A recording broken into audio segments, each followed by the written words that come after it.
Et c'est assez intéressant, ça permet qu'il soit justement quelqu'un qui puisse apporter des bonnes choses. Merci pour votre accueil et ces moments que nous avons passés ensemble. Euh, Merci aux enfants pour tout ce que vous avez pu préparer, pour votre sagesse. Merci de voir que l'Église grandit et je souhaite que Dieu la fasse prospérer et qu'elle continue à s'enrichir de sa parole pour être justement une Église qui témoigne de l'amour et de la grâce de Christ ici à Mont-de-Marsan et partout où Dieu vous enverra. Donc j'aurais pu donner des explications sur les crayons, sur plein de choses, mais je ne vais pas quand même me défendre. Je vais accepter et je vais tendre l'autre joue. Mais quoique quand même, je vais donner une explication sur les crayons. Alors j'ai toujours récupéré les crayons, les stylos, parce que je pense qu'on peut leur redonner une vie avant de les jeter. Et c'est un peu pareil avec les plantes, hein. Même quand une plante est morte, que mon épouse veut la jeter, je dis non, il faut attendre, on va essayer de redonner vie. En fait, c'est quelque chose qui est à moi, et je crois que ça a aussi un lien avec le ministère, où on a toujours envie de redonner la vie que Dieu nous a accordée, à nous, pour la redonner à ceux justement qui l'ont pas, et qui sont peut-être perdus ou sur le chemin de la perdition. Donc j'ai choisi un message que j'aimerais partager avec vous. Peut-être que je vais être plus long que d'habitude, donc je vous en informe avant que vous ne quittiez la salle. J'espère que vous allez m'écouter jusqu'au bout. C'est le dernier message de cette année 2021, parce qu'on ne sait pas ce que 2022 nous réserve aux uns et aux autres, et on ne sait pas ce que Dieu a prévu pour chacun de nous.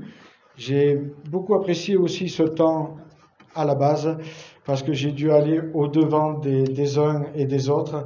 J'ai appris comment fonctionnaient les militaires, le langage aussi, et j'ai été beaucoup enrichi. Et j'ai eu la grâce de voir que Dieu a béni ce travail qu'on nous avait confié. Merci pour la confiance de Daniel, merci pour la confiance de l'aumônerie, et merci pour votre confiance aussi à vous que nous avez donnée. Merci à mon épouse qui, c'est vrai, est toujours à côté de moi et qu'elle participe énormément à mon ministère. Vous savez, quand on se promène en ville, que ce soit dans les villes ou dans les villages, on peut se rendre compte, si on regarde un peu sur le fronton des bâtiments, que ce soit à l'entrée des écoles, des mairies, des collèges, ou même certaines salles de fête, figure sur le fronton cette inscription que nous avons tous plus ou moins lue un jour. Vous voyez ce que c'est? Liberté, égalité et fraternité. C'est la devise de la République française. C'est pour cette raison qu'elle orne ou qu'elle soit apposée sur la plupart des bâtiments publics. Mais il y a un problème en Alsace. Ce n'est pas forcément le cas, puisque l'Alsace, à un moment donné, était allemande. En 1928, elle est redevenue française. Donc, ce n'est pas le cas forcément sur les bâtiments en Allemagne, dans l'Alsace. Cette devise, on sait qu'elle a été choisie en 1848, sous la Deuxième République. Elle s'inspire, bien sûr, des déclarations des droits de l'homme et du citoyen de 1799. Les droits, nous savons tous que nous en avons, mais nous oublions souvent les devoirs. Aujourd'hui, je ne m'arrêterai pas sur le mot liberté, parce qu'il y aurait beaucoup à dire, comme la liberté, quand on dit liberté, c'est la liberté de parler, de critiquer, d'être croyant ou de ne pas être croyant, ou comme la liberté de voter pour un référendum. Vous savez, on a eu la liberté de voter, on a fait des référendums, hein. Et puis qu'est-ce qu'on a fait de notre liberté? Bon, on a dit, ils ont mal voté, on va voter pour eux, hein. Voilà. Ou comme la liberté, justement, de penser.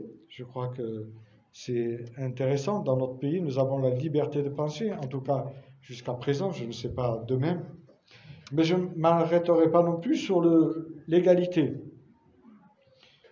car il y a beaucoup à dire là aussi sur l'égalité, sur la justice, qui n'est pas la même pour tous. On sait qu'il y a souvent une justice à deux vitesses.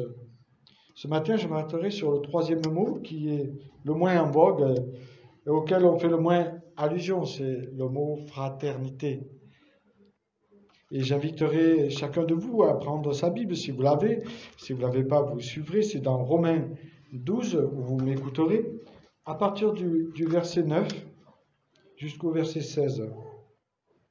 C'est l'apôtre Paul qui exhorte cette Église et il dit cela au verset 9. L'amour ne sait pas mentir, autrement dit, l'amour n'est pas hypocrite, l'amour ne met pas un masque. Ayez donc le mal en horreur, c'est-à-dire restez proche de la justice.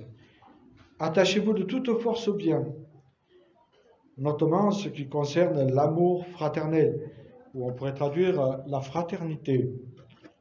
Soyez pleins d'affection les uns pour les autres. L'estime mutuelle, faites passer les autres avant vous. L'ardeur, n'hésitez pas. L'esprit, soyez bouillant. Le Seigneur, soyez de bons serviteurs. C'est le mot qui est traduit par esclave, suivant les versions. L'espérance, qu'elle soit votre joie. L'épreuve, qu'elle vous trouve pleine d'endurance. La prière, qu'elle soutienne votre persévérance. Les besoins de ceux qui appartiennent à Dieu, soyez-en solidaires, toujours prêts à pratiquer l'hospitalité. Demandez à Dieu de faire du bien à ceux qui vous persécutent. Oui, du bien pour eux, ne demandez pas du mal. Partagez la joie de ceux qui sont dans la joie, les larmes de ceux qui pleurent. Ayez les uns pour les autres une considération sans viser ce qui est trop haut. Laissez-vous au contraire attirer par ce qui est humble. Ne vous prenez pas pour des sages. Voilà, il est question ici de la fraternité. Je ne voulais pas vous quitter sans vous laisser cette exhortation, cette dernière exhortation de 2021, que je sais que vous tiendrez avant que je vous l'explique. Mais que signifie pour nous le sens de fraternité? Quel sens a-t-il et quel écho a-t-il à notre esprit? Et j'aurais bien aimé prendre le tableau, le mettre, mais aujourd'hui on ne va pas mettre le tableau. Mais quel sens a le mot fraternité pour nous? C'est intéressant. Pour moi, en tout cas, dans fraternité, on entend solidarité. On entend aussi amitié. On entend unité, camaraderie. Mais cette notion renvoie aussi aux liens affectifs qui peuvent exister entre un frère et une sœur, des liens de sang, familiaux. Les liens qui unissent aussi des amis.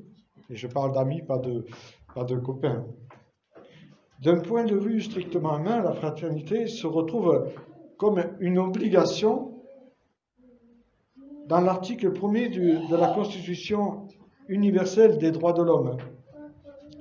Tous les êtres humains, et puis ça poursuit, doivent agir les uns et les autres dans un esprit de fraternité.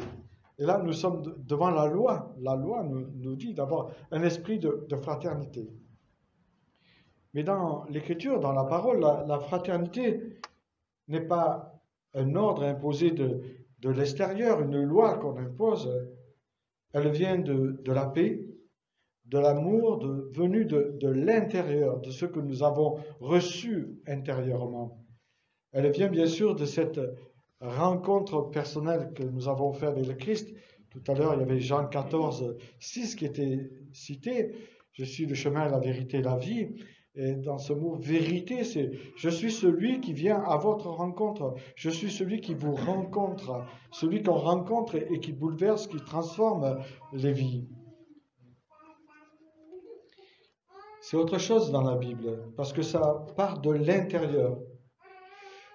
La fraternité, dans l'Écriture, on voit qu'elle va de pair avec le mot agapé, cet amour inconditionnel qu'on doit avoir les uns pour les autres, mais pour toutes les créatures de Dieu. Et le texte de Romains 12 nous le précise, Ne dites pas du mal de vos ennemis, bénissez-les au contraire. Hein.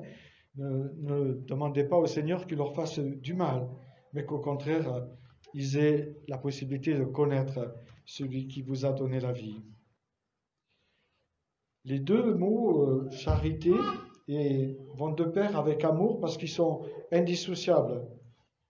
Si nous désirons en tout cas bâtir le corps de Christ, nous ne pouvons pas les dissocier les uns des autres. La fraternité fait bien sûr partie de la communion fraternelle que le Christ désire voir dans son Église.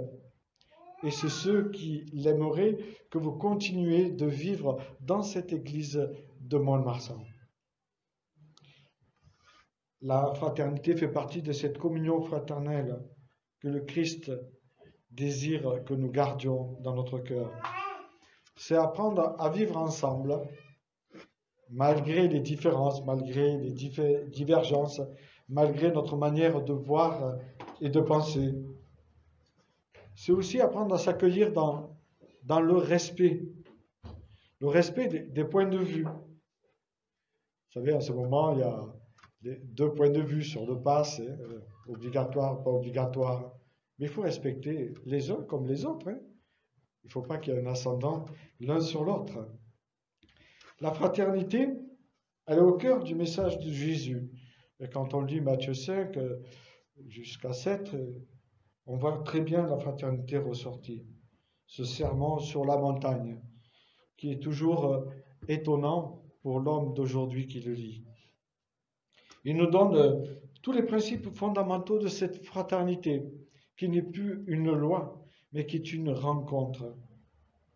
Par exemple, dans la prière sacerdotale, la fraternité est l'objet central de l'intercession de Jésus.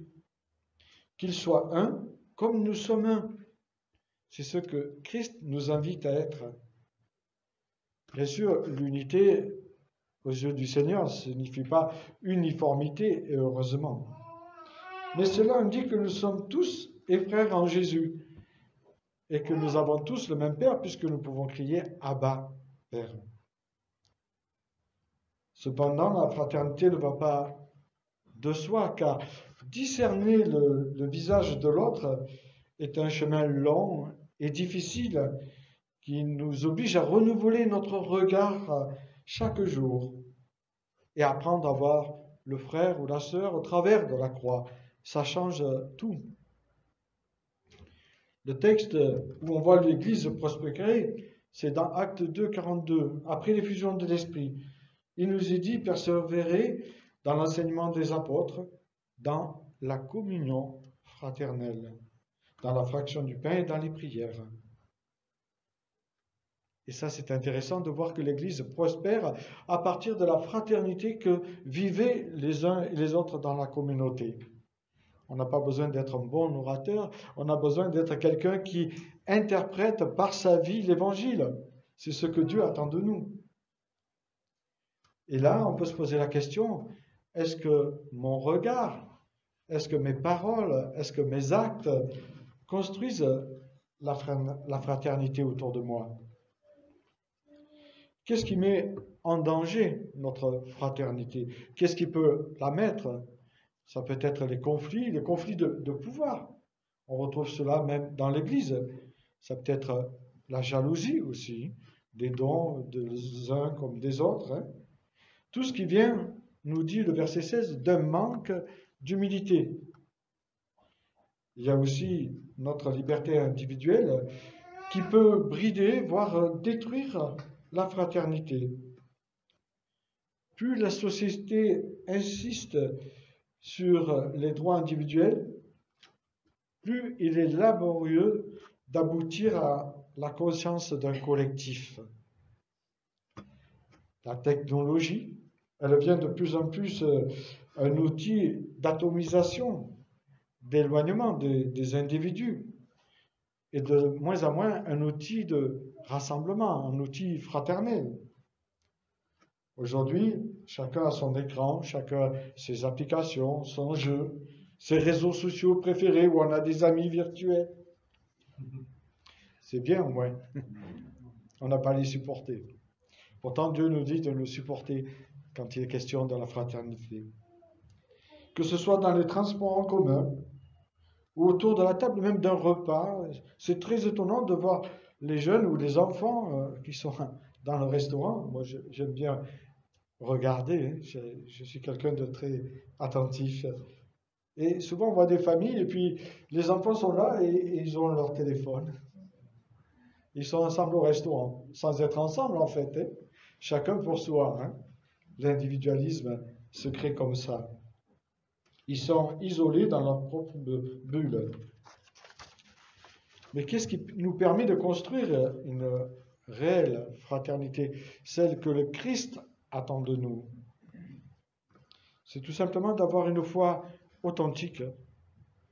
Cette foi qui peut, comme dit Jésus, déplacer des montagnes.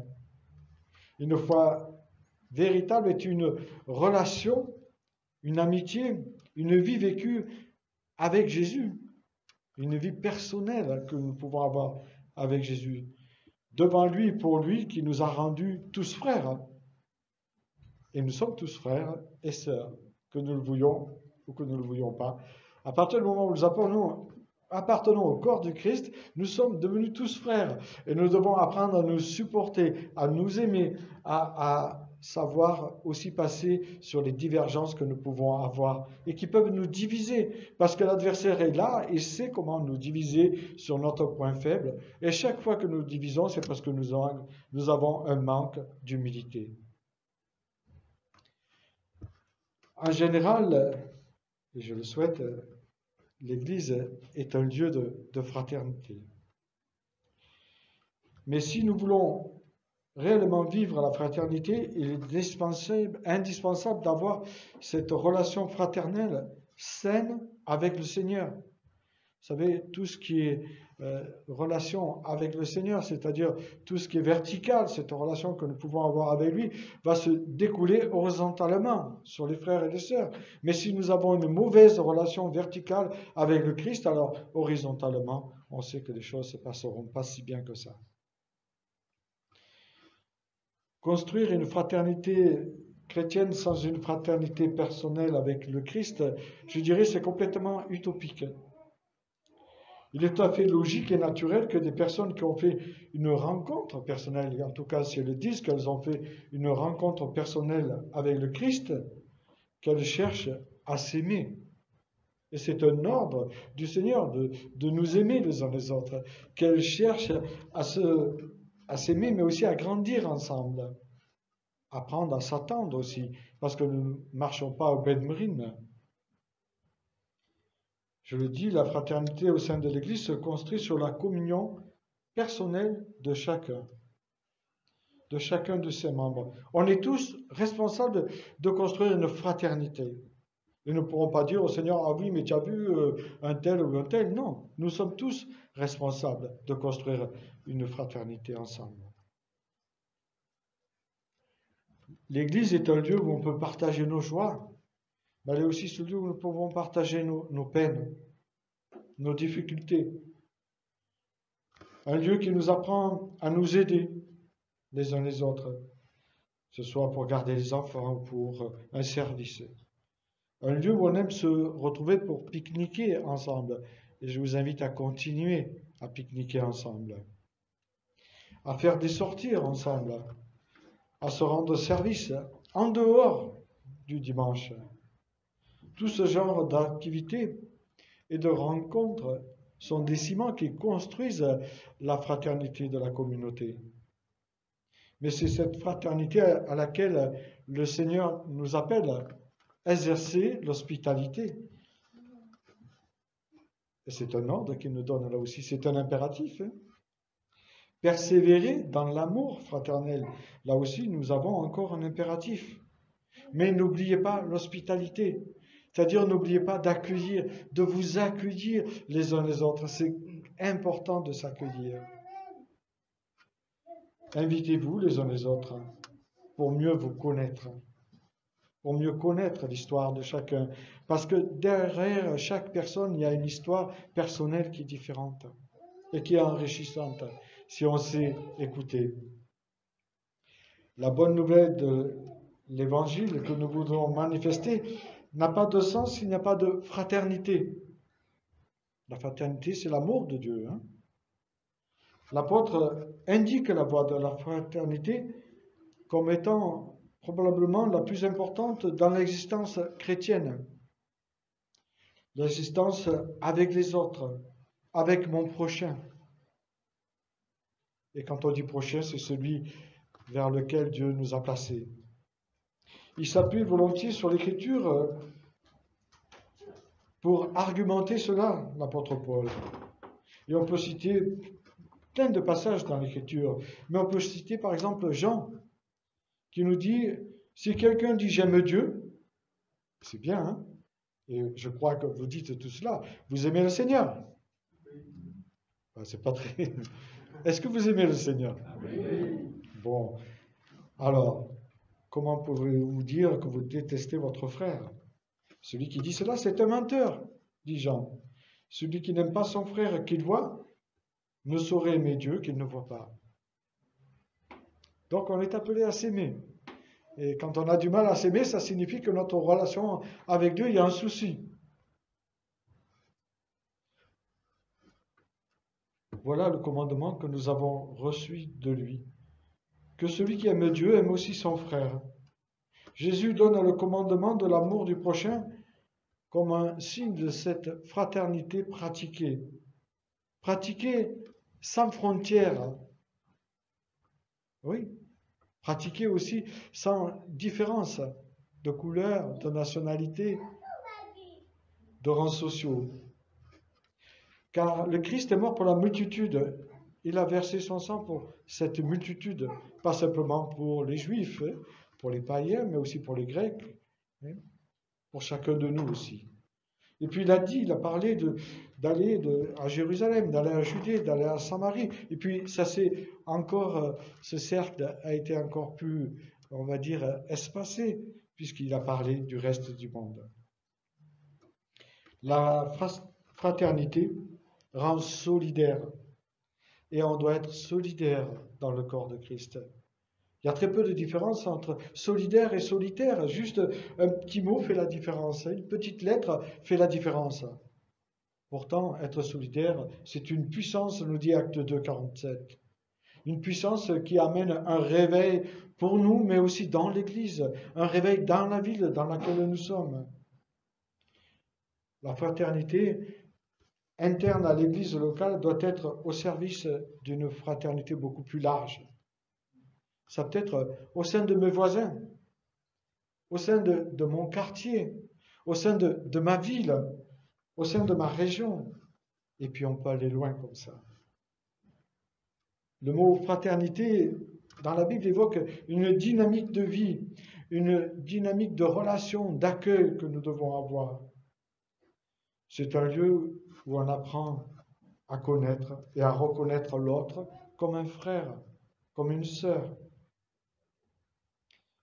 J'ai lu ce petit proverbe, je crois que c'est un proverbe africain, et j'ai beaucoup aimé ce petit proverbe. Il dit, un jour en marchant dans la plaine, j'ai vu au loin une bête. En tout cas, je pensais avoir vu une bête. Puis en m'approchant, je me suis aperçu que cette silhouette était la silhouette d'un homme.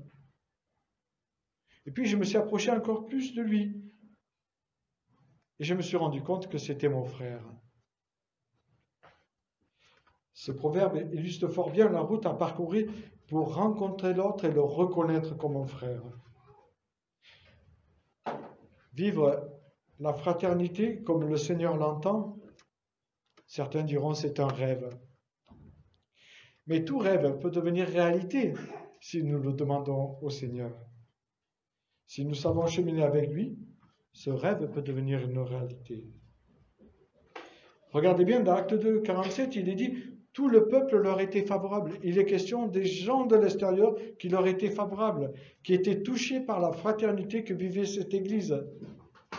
Et ça doit nous interpeller, ça doit nous amener à prendre nos responsabilités envers mon frère, envers ma sœur, ça doit m'inviter à prendre ma responsabilité au sein de l'Église, de mettre mes dons à son service. Parce que vous avez tous des dons. Dieu nous aime tous, il a donné à chacun des dons différents. Et ce qu'il veut, c'est qu'on les mette au service de la communauté. Oui, que le Seigneur nous donne d'apprendre à fonder notre fraternité sur lui, afin que notre communauté rayonne de son amour inconditionnel pour tous les hommes.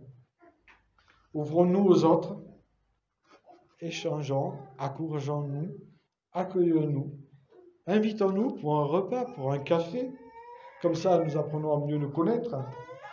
Oui, apprenons à construire des ponts entre nous pour apprendre à mieux savoir qui est mon prochain et pour réaliser concrètement ce que le Christ attend de nous.